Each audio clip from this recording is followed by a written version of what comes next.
입니다. 여러분의 삶에 감사가 넘치는 그러한 하루하루가 되시기를 주님의 이름으로 축복하고 축복합니다.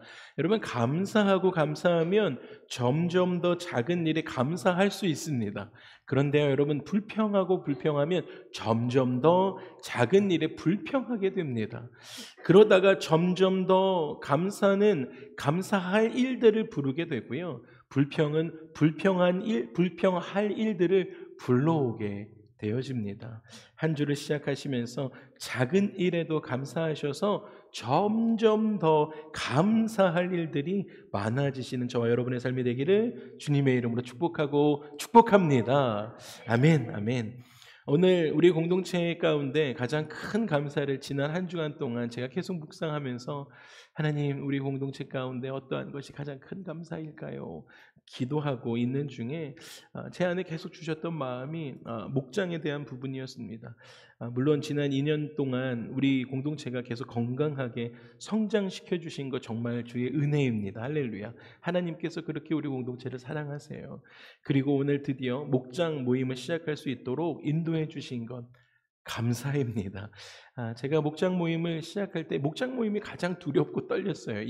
이것을 시작하는 것이 해야 하기 때문에 하는 것이 아니라 하나님, 우리가 이 목장 모임을 왜 해야 하는지 목적을 우리 가운데 명확하게 달라고 새벽기도 끝나고 제가 사무실에 앉아서 계속 기도할 때마다 하나님께서 제 안에 주셨던 첫 번째 단어는 가족됨이었습니다.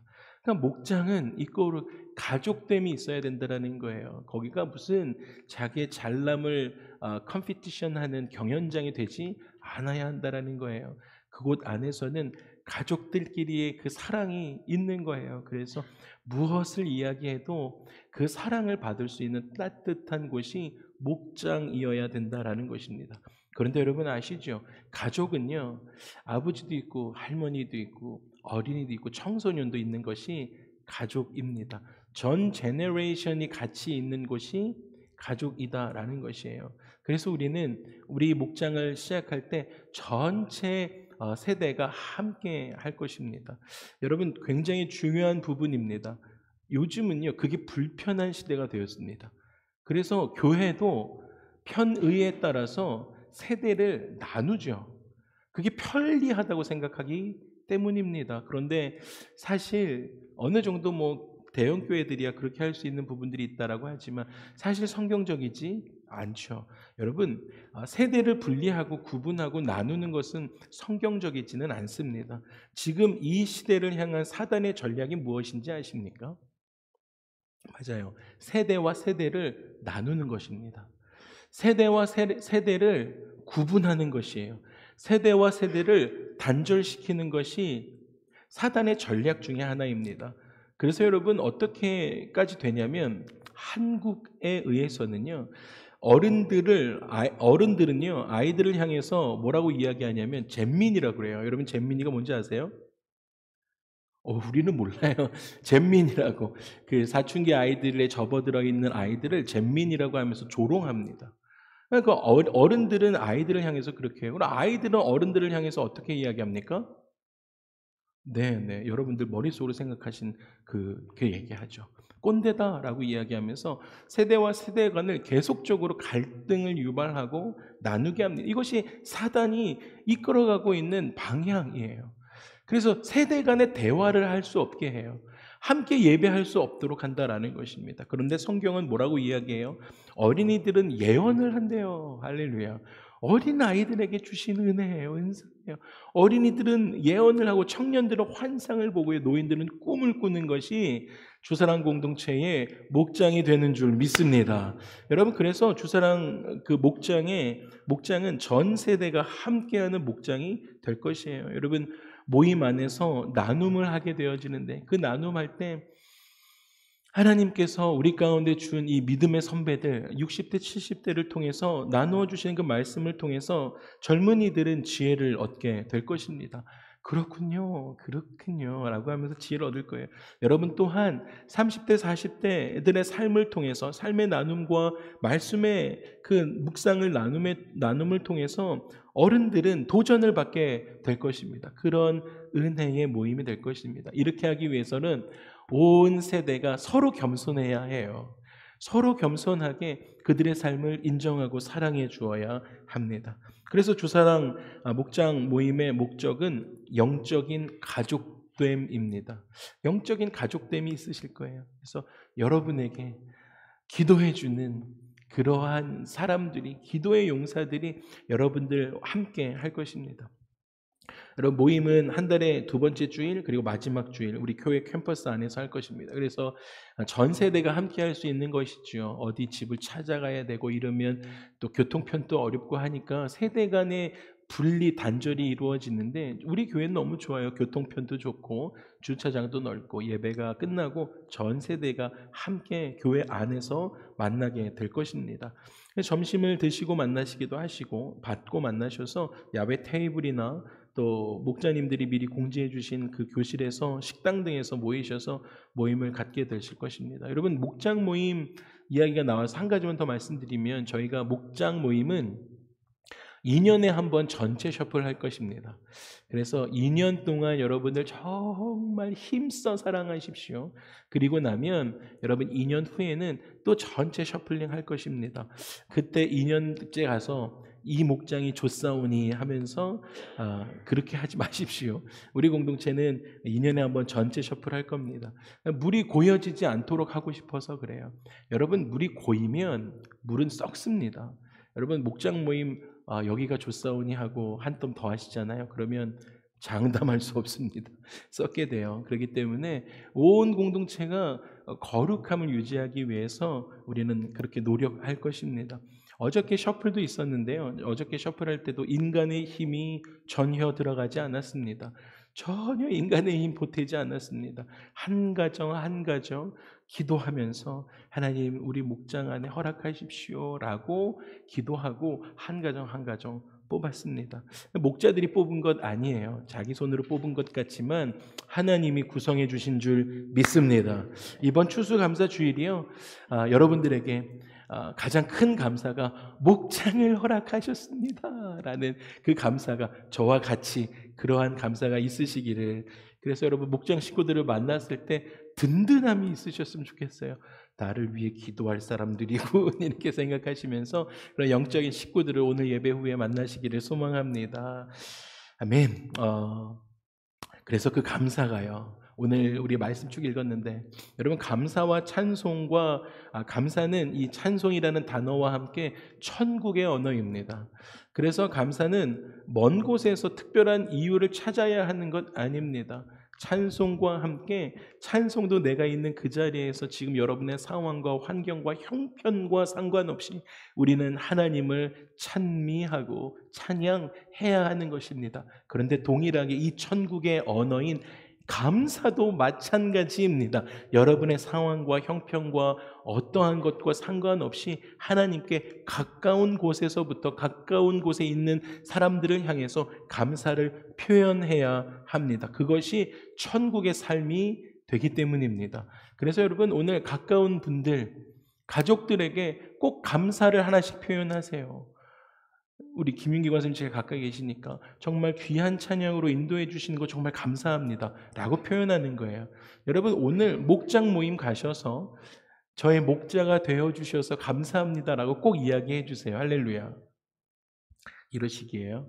여러분, 꼭 그렇게 감사를 표현하시기 바랍니다. 할렐루야. 그리고 목자분들도 목원들을 향해서 저의 목원이 되어주셔서 감사합니다 라고 표현하셔야 해요. 그것이 천국의 삶이 되어지기 때문입니다.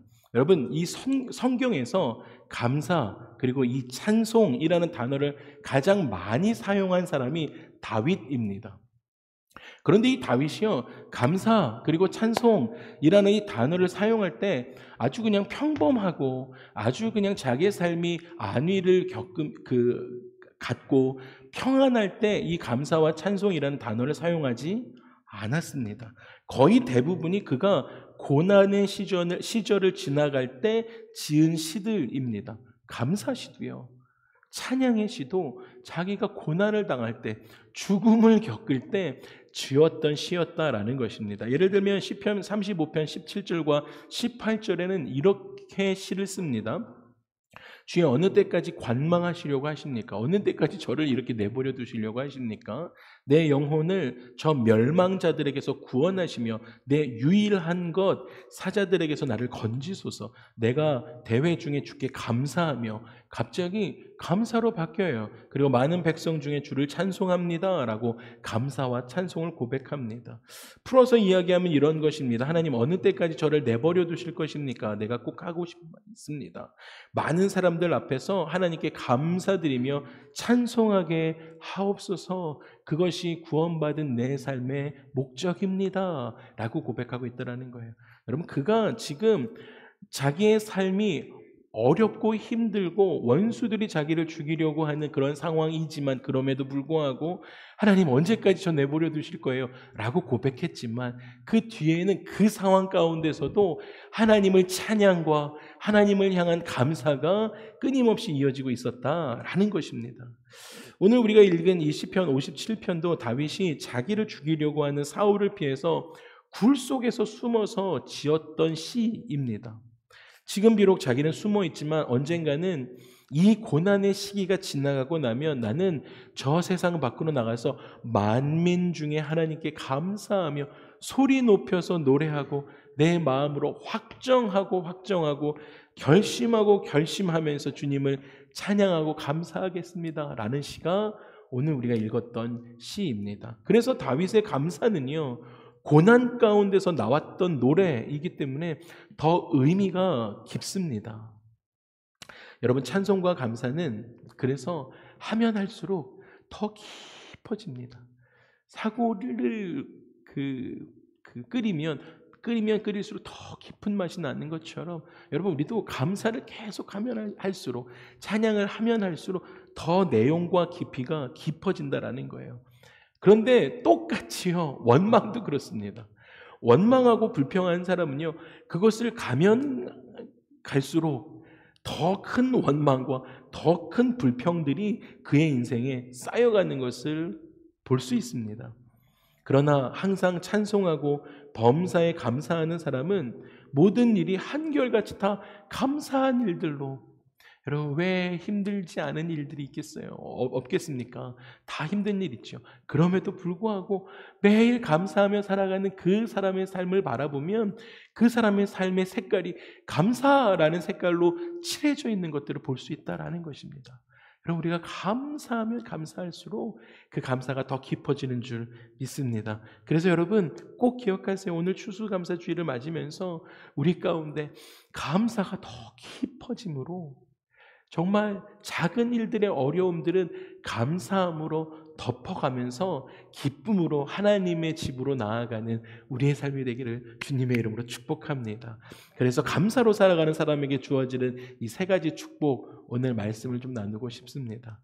첫 번째, 감사하는 사람은 하나님을 만나게 됩니다.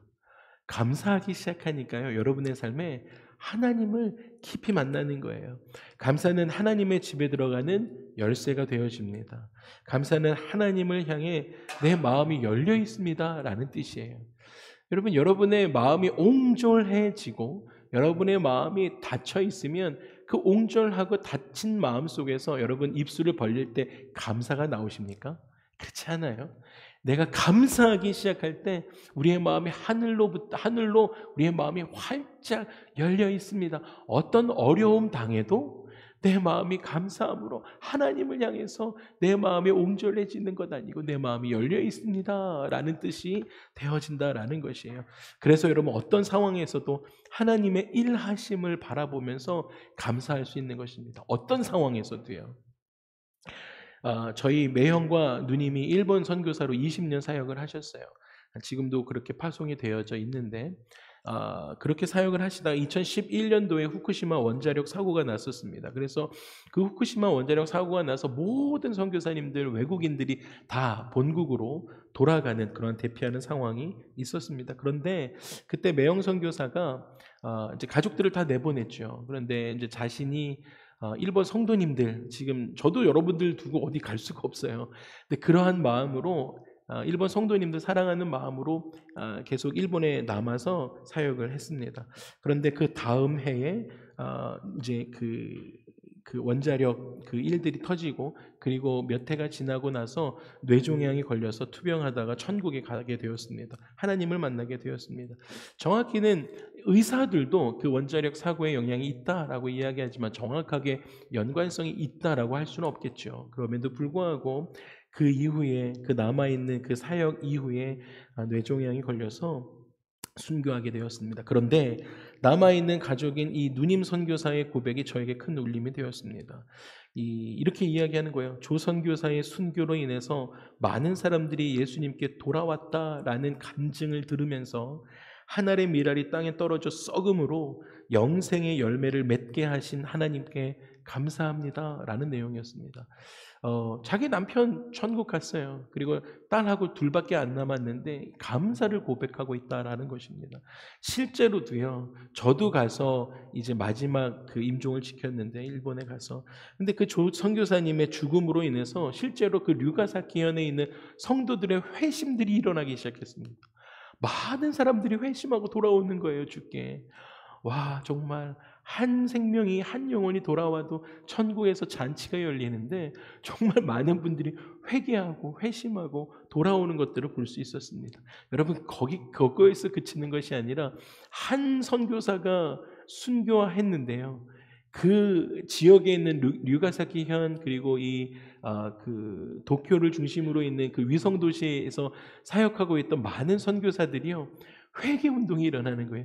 릴레이 회개를 하면서 하나님 앞에 돌아오는 일들이 있었습니다. 끊이지 않았습니다. 여러분, 한 사람의 순교로 많은 사람들의 회개가 일어나고 회심이 일어나고 그 순교함으로 통해 감사할 수 있으므로 많은 사람들이 하나님을 만나는 역사가 있었다라는 것입니다. 하나님을 만나는 것입니다.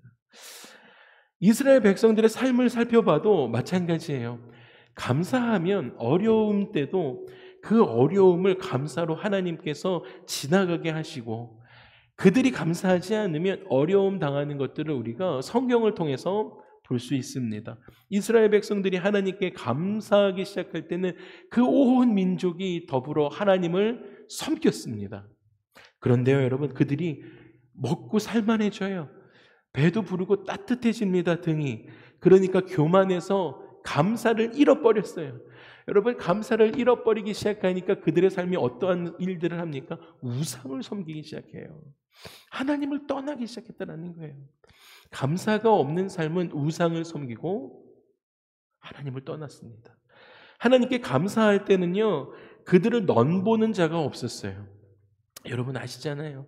그 이스라엘 민족들이요, 하나님께 감사하면서 하나님께 예배하기 시작할 때는요, 주위에 있는 강대국들이 이 이스라엘 민족들을 칠 수가 없었습니다. 왜요?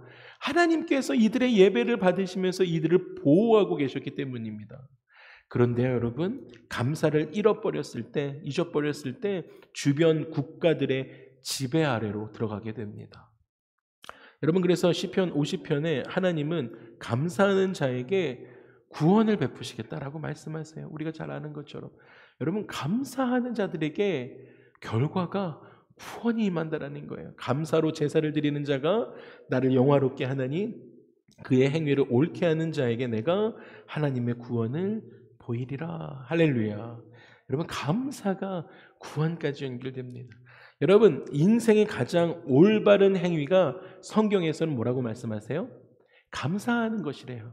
여러분, 올바른 행위, 여러분의 삶에 올바른 행위, 이 감사가 있어야 한다는 것입니다. 그래서 우리는 먼저 우리를 구원해 주신 그 하나님께 은혜에 감사해야 합니다.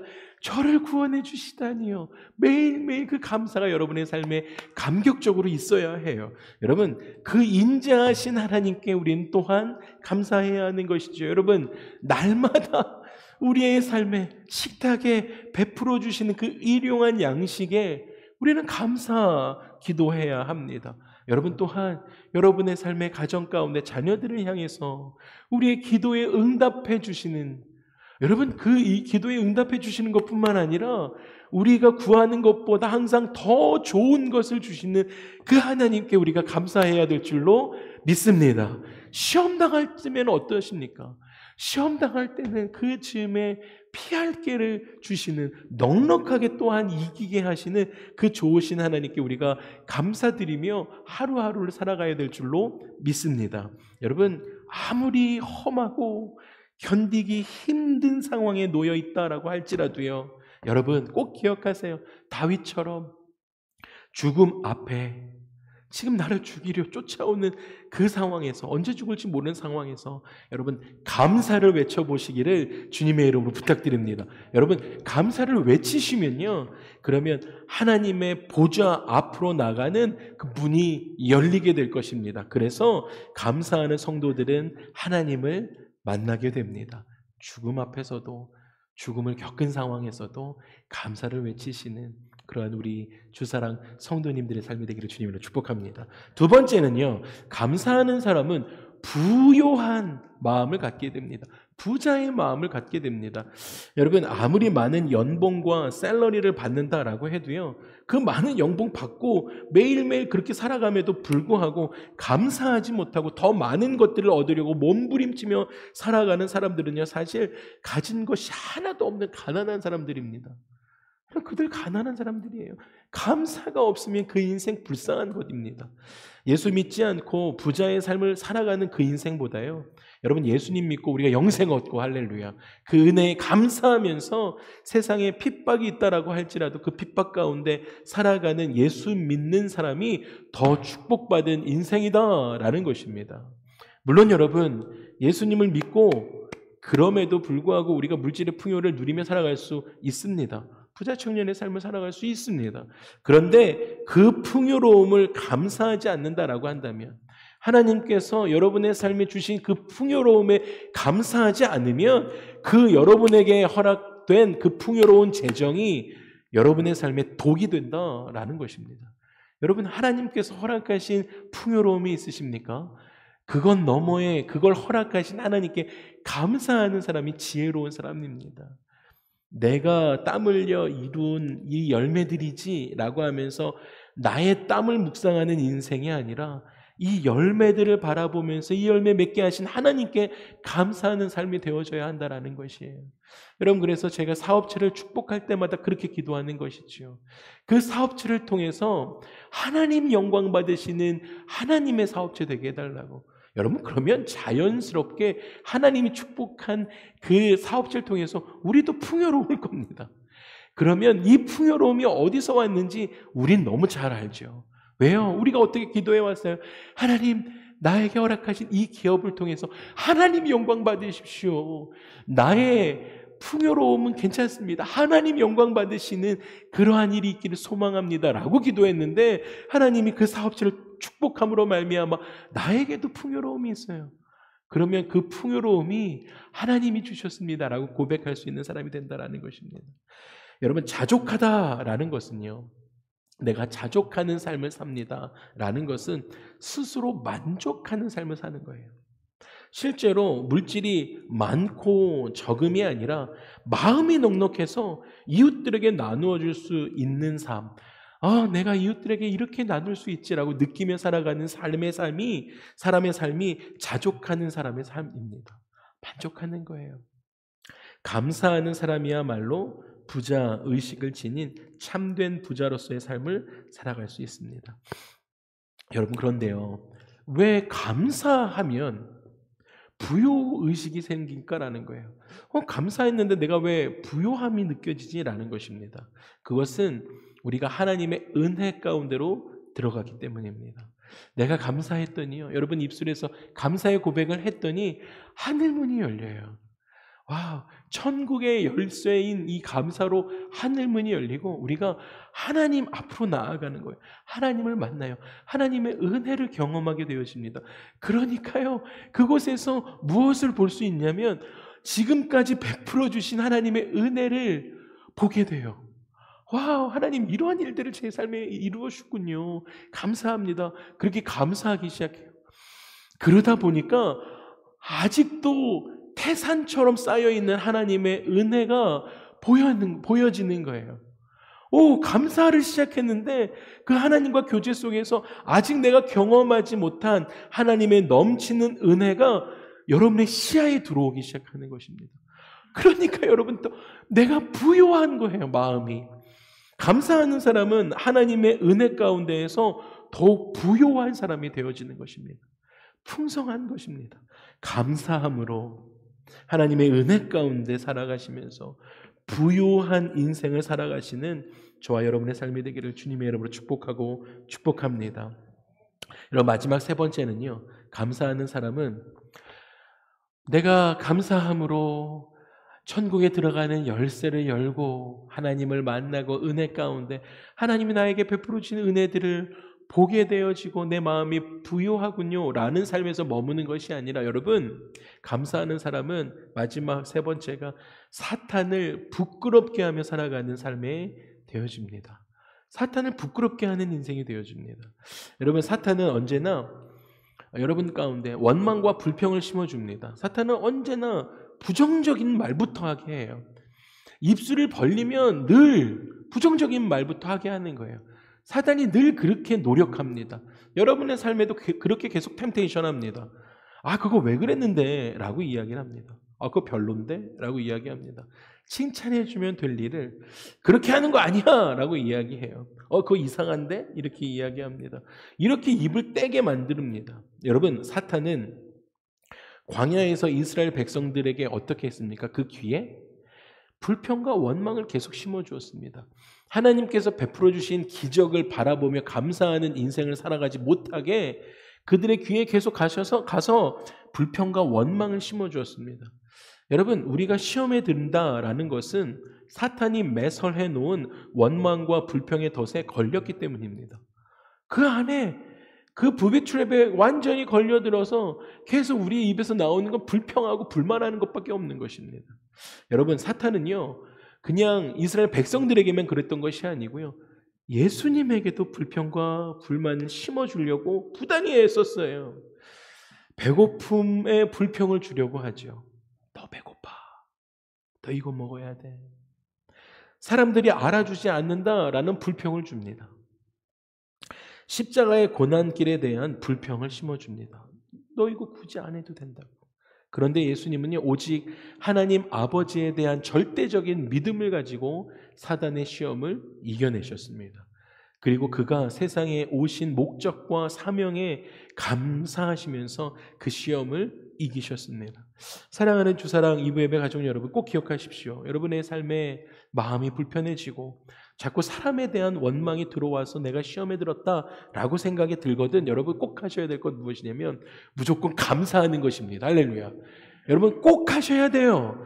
여러분, 내가 왜 마음이 이렇게 삐뚤어졌지라고 생각이 드시면 꼭 감사를 찾으세요. 그리고 입술에서 나오는 첫 마디가 불평 불만이 아니고 공동체를 향한 불평 불만이 아니라 감사를 고백하십시오. 범사에 감사할 일을 찾아내시고 입술로 찬양하시기 바랍니다. 여러분, 왜냐하면 감사는 우리가 당하게 되어지는 각종 시험의 유일한 해독제가 되기 때문입니다. 여러분, 그 독함에서 빠져나올 수 있는 유일한 해독제는 감사밖에 없습니다. 여러분, 감사하셔야 돼요. 여러분의 입술에서 감사가 떠나지 않게 하셔야 됩니다.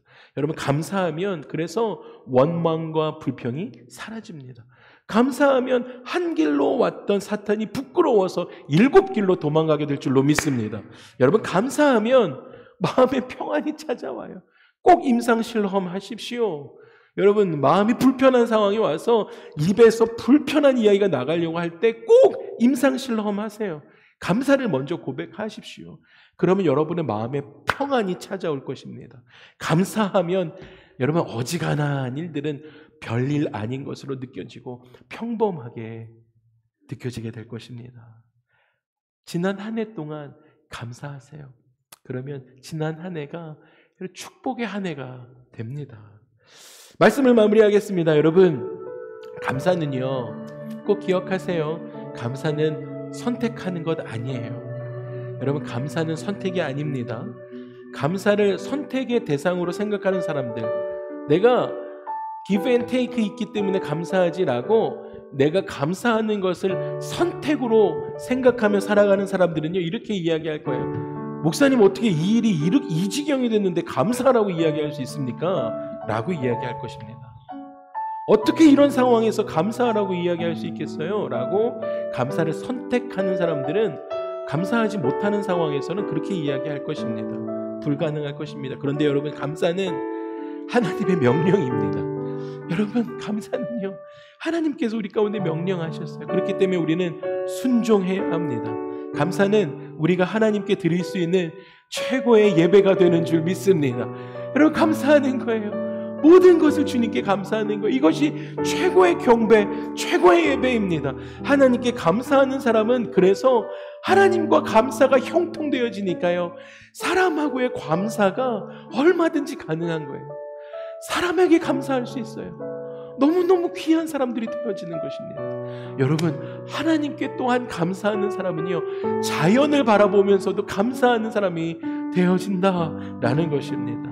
여러분, 감사하는 사람은 하나님을 만나게 되는 줄 믿습니다. 여러분, 감사하는 사람은 부자의 삶이 되어 부요한 삶이 되어집니다. 여러분, 감사하는 사람은 사탄을 부끄럽게 하며 살아갑니다. 아무리 우리 가운데 원망과 불평을 속삭여도 그들이 부끄러워서 우리의 입에서 감사가 나오니까 자기가 생각했던 대로 되지 않으니까 부끄러워서 일곱 길로 도망갑니다. 여러분, 감사하는 사람은 축복받은 사람입니다. 여러분, 오늘뿐만 아니라 추수감사 주일 오늘뿐만 아니라 매일매일 항상 감사하셔서 하나님을 기쁘시게 하고 하나님께 최고의 경배와 예배를 올려드리시는 저와 여러분의 삶이 되기를 주님으로 축복합니다. 우리 함께 일어나셔서